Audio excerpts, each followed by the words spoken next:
All right, guys, I am going to teach you how to develop the absolute best back possible. And first, that's going to start off with correct exercise selection, but then we're going to move on to how to program it, sets, reps, etc.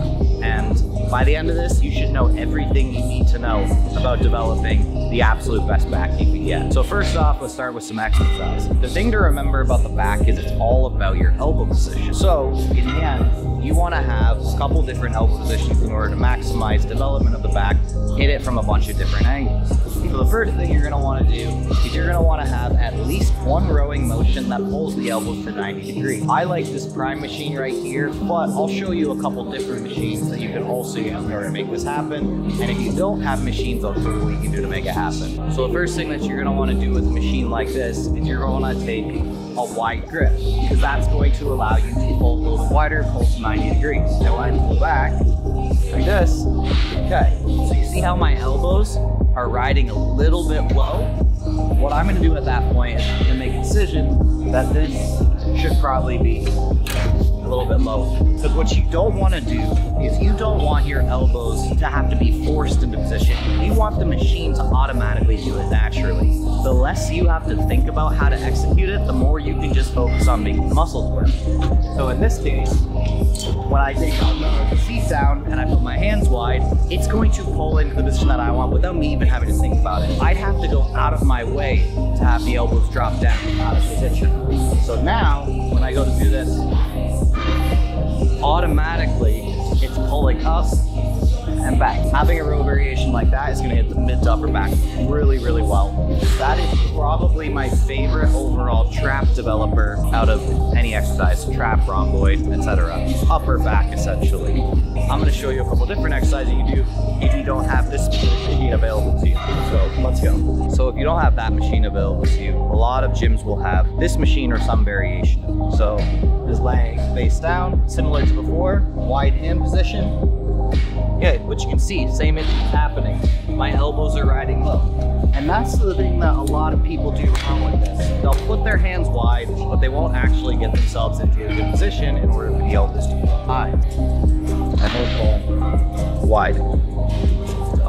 Easy. But if you don't have a machine available to you, you're just in a most basic of basic shifts. Here's probably what I would consider to be one of the best variations you can do.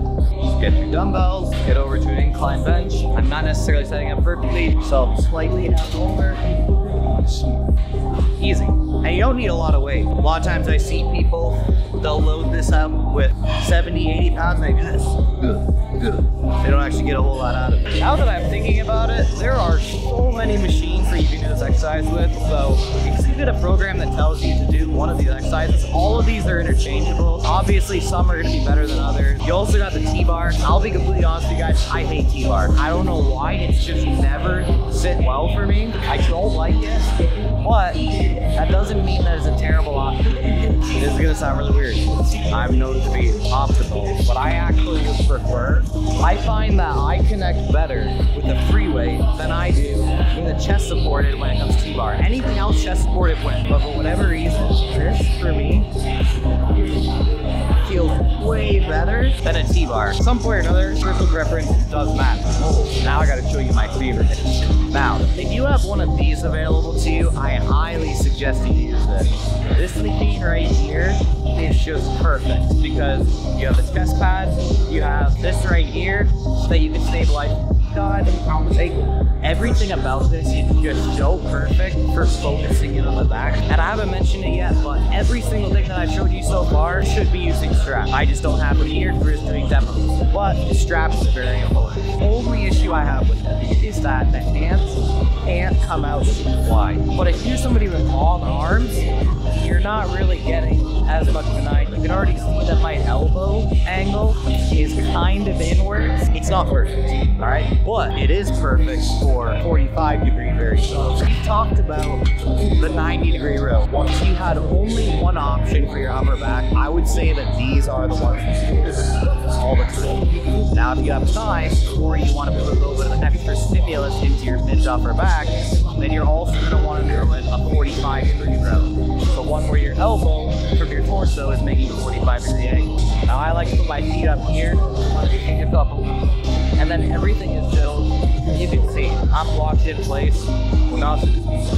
Every row that I've shown you up to this point that has the 90 degree, all you would have to do is do the opposite of the things I told you to do in order to make it 90 degrees to make it 45. So when I told you to lower the seat in order to make a 90 degree row, you'll make it 45 degrees, raise the seat. When I told you to widen your hands to make it more of a 90 degree row, well, you want to make it a 45 degree row, bring the hands in tighter.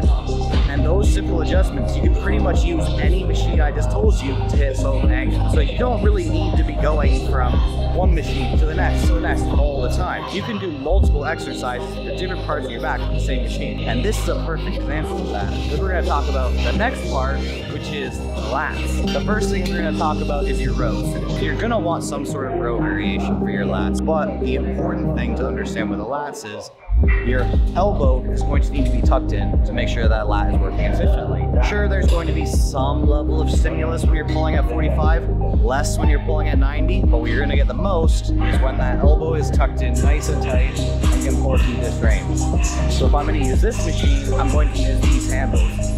Sometimes when I'm feeling a little bit lazy, I will use this machine for 3 different exercises: the 90 degree, the 45 degree, and the lat. It's going to keep our elbow nice and tight. Do not need to pull back here. Once you do that, what you are doing is you are shifting the emphasis away from the lats and into the rear delts. The rear delts actually have really good leverage through this particular plane of motion. But the further you pull back, the less the lats are able to engage and the more the rear delts are going to take over. That's why stopping around here is fine. If you go past, it's not a huge deal, but you don't need to be overly exaggerating pulling out of back. Now here's where a lot of people get mixed up, or a lot of people mess up. So what they do is as they get tired, as the lats get tired, what they do is they do this, and their elbows start to drift outwards. What have we done there? We've turned it into a 45-degree row, which is not what we did. So the more tired you get, the more important it is for you to focus and emphasize, okay, I'm gonna make sure that my elbow is staying nice and tight to my torso the entire time. Because a lot of people will develop imbalances in their lats if they only do bilateral work. So you can also take, and you can do this exact same exercise, one arm. Now, this is going to take longer, obviously, but it's going to give you a good chance if you do have any muscle imbalances, you can even those out. Rows for your lats are going to work a little bit more of the upper lat. It's obviously going to work the entire lat, the lat contracts the whole, but it's going to bias the upper portion of it. I'm going to say that the majority of the time, if you were using the machines that we were using previously, if they have a handle that allows you to keep your elbows tight, just go ahead and use that. But if you don't have that available to you, I'm going to show you an exercise that also works the lats really well. That is, let's put it simple, it's old school. A good old dumbbell single arm. Anything that allows you to have good stability when you do it, you're just pulling through. Now, I'm not thinking about not setting up that hard. All I'm showing you that is going to provide a real flexion, solid contraction. Obviously, I can use a bench or something to support myself, but assuming you can get yourself some good stability while doing it, it's going to be a good exercise. We have talked about pretty well the entire back. The only thing we haven't talked about is the lower lat. Good old frontal plane pulls. You don't know what a frontal plane pull is? All that means is we're pulling through this range. Common mistake. Keep taking, keep pulling like this. That's fine. It's still going to work the last one. I prefer to adjust and just pull straight this plane right. Once you get fully tired out, sure, maybe you want to take and get no pull and more out of it. Now the lats don't actually have too much leverage until you get down to here. A lot of people are going to disagree with me on that. You need a big full stretch up here on the lats. I'm going to tell you right now, go try it. Go try it. We'll put on a lot of weight on this machine and then go like this and let it go. You're actually going to feel I kid you not, you will feel it start to pull on your pec. This is pulling on my pecs more than pulling on my lats, because the pecs have better leverage at this angle of elevation than the lats do. The lat really starts to take over as, oh, okay, yep, lats, committing lats. Anything got so you get to about here, you ought to go all the way up, perfectly fine, but don't be expecting this to give you some crazy stretchy hypertrophy that you weren't getting otherwise. One of the things I will see here is people talk about how the lats get just as much work if you pull with a narrow grip, which is kind of weird. The problem is, we're talking about biasing, right? And the reason that I say a wide while doing this is because I'm not looking for a motion where the elbow stays tight to the body. I'm looking for a motion where the elbow is pulling in towards the body. And that's what you're gonna get when you do this further out. Whereas here, it's almost, if you want to think about it this way, I'm just rotating my hands to show you guys, but it's almost like, if you pay attention to the elbow, the row, which we've already covered with our other exercise. You cannot have a lat pull out, which I think most people do. You can also do pull-ups as well. Do the assisted. I'm telling you what, see, maybe don't show her face, forget her in the video. She's got her feet on that thing right there. I know you're not gonna look as cool. You're gonna be like, oh, but I don't need it, I don't need it. It doesn't matter if you need it, use it. It just gives you an additional layer of stability. That way you're focusing on your lats and not everything else associated with stabilizing. Do not do this. We're not CrossFitters here, we are bodybuilders. You think that you can do 20 pull-ups straight? Most of you cannot. Guarantee you, use that type of technique, you're probably not going to need to add weight for a long time. And then when you do add weight, it's not going to be you adding 100 pounds onto yourself. It's going to be you adding maybe 10, 20, 30. If you can work your way up to adding 100 pounds while doing that perfect strict form, kudos to you. I'm not in that camp yet. We're going to talk about one more lat exercise. And this is the one that always blows people's minds. We got 15-year-olds who know more about hypertrophy than Arnold Schwarzenegger did. This is just your classic pullover. This is probably my favorite overall when it comes to lat exercise, but some people really like it. Works really well for them. I don't mind it. It's really good for isolating, but I just find that I can get a little bit more out of the other exercise. Now when I'm doing this for lats, similar to what we were using that machine, you don't need to come all the way back here. So coming down where your elbow is pretty much in line with your side. Taking the back off. Now, remember we talked about before when it came to humeral elevation? Just meaning this portion of your arm. You do not need to do this. If you want to experiment with it, just take and do this, and you will feel that your chest fibers are working back. Stop here, pull 30 feet. Before the chest takes over, pull it here. Now, if you want to make it a 2-for-1, to get your chest involved, perfectly fine by me. Just understand that your chest might limit your ability to do more out over your back. You can do this similar exercise, tables too, perfectly fine. I just feel like this machine makes more sense if your plan is to isolate, if your plan is to have stability.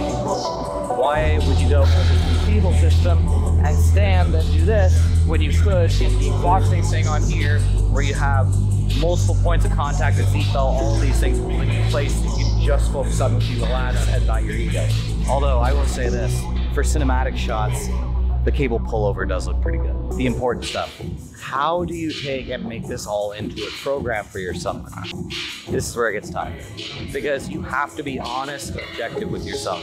What is it that you specifically need to work on? What do you need to focus on? A lot of people just don't know what their weak points are. They'll be, I have people come to me all the time, they're like, oh, my lats are a weak point. I need to work on that.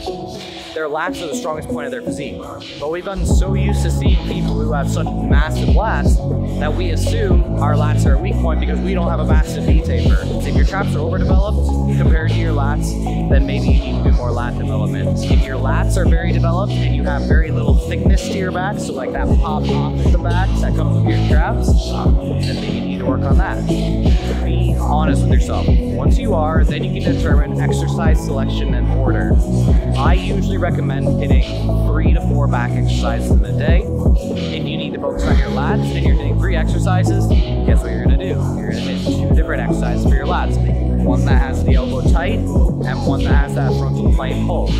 If it's the other way around and you need to work on more of your mid to upper back, then you're gonna have one of those 45-degree rows and one of those 90-degree rows. It just makes sense. Now, if you had to choose between one of the other, because like a lot of times people say, well, I need to work on my traps and rhomboids, I only want to have one lat exercise, which one should I do? I would probably, if it was me, I would opt for the frontal plane pull. I just think it's a little bit more variety. It's a little bit more different than the 45-degree row that the elbows tucked throughout. So that's my opinion. If you had to choose just one lat exercise, then choose the frontal plane pull. And how do you put it into an overall program? And this is where people get so bogged down in specifics, and there's a lot of controversy around this. How I personally do it, typically I will do 2 sets. Now, the reason I only do 2 sets is because if you've ever watched one of my workouts, I push myself incredibly hard on those 2 sets. It's something that you have to analyze very specifically for yourself. If you're somebody who struggles with intensity, you can't put out that level of intensity, maybe you need to do 3 sets or 4 sets in order to get a similar stimulus. If you're leaving reps in reserve, you're definitely going to want to have more. But if you're going to failure on all your sets, 2 sets for each exercise, assuming you have 6, 8 sets overall in a workout, maybe 10 sets if you're doing a lot, you're probably going to get everything you need. And this is where there will be a lot of people that will say, what about the study that showed 52 sets? And we could get into so much stuff right now, but overall, I'm going to tell you this. The primary thing of importance, are you progressively overloading over time with each of these exercises? If you're not progressively overloading, then you have to ask yourself why you're not progressively overloading. Are you not eating enough? Are you not getting enough protein? Are you not getting enough sleep? Are you simply performing the exercises wrong? Or, and this is where I would say probably the majority of the mistakes happen, is people expect it to happen too fast. Overall, I hope you guys found this helpful. If you have any questions, please drop them below. Obviously, I love to talk about this stuff with you guys. We can go over anything you guys want me to. And I love the fact that I have this platform on YouTube now to talk to you guys, because we can talk about all of these things a lot more in depth than I can on TikTok. So if you're not already following and you want more nuanced conversation, drop a comment down below, like, subscribe, everything for the algorithm, and we'll keep them coming. TNF out.